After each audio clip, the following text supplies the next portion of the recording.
కౌలు రైతుల కష్టాలు కన్నీళ్లు తెలిసిన వాడిగా మీ వాడిగా చెప్తున్నాను. కౌలు రైతాంగానికి భూమిని ఫలాలుగా పంటలుగా మార్చే ప్రవీణత ఉన్నవాడు ధైర్యం కోల్పోనక్కర్లేదు. మట్టిలో ఉన్న కస్తూరి తీసే మనిషికి జీవన పరిమళాల కొరత లేదు. సోదరులైన కౌలు రైతులందరికీ మీరు ధైర్యంగా ఉండండి. మీరు నిండు నూరేళ్లు బతకాలి. మీకోసం ఈ ప్రభుత్వం నిరంతరం పనిచేస్తుందని తెలియజేసుకుంటున్నాను అధ్యక్ష.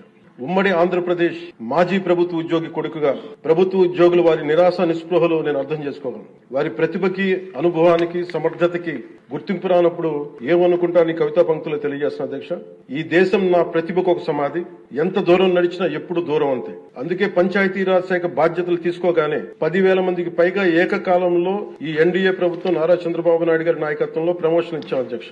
ఎలాంటి సిఫార్సులు లేకుండా 77 మందికి తొలిసారి జిల్లా పరిషత్ సీఈఓలుగా ప్రమోషన్లు ఇచ్చాం. సంస్కరణలో భాగంగా 77 డీడీఓ కార్యాలయాలు ప్రారంభించాం. దీనికి అండగా నిలబడ్డ గౌరవ ముఖ్యమంత్రి గారికి నా హృదయపూర్వక ధన్యవాదాలు తెలియజేస్తున్నాను.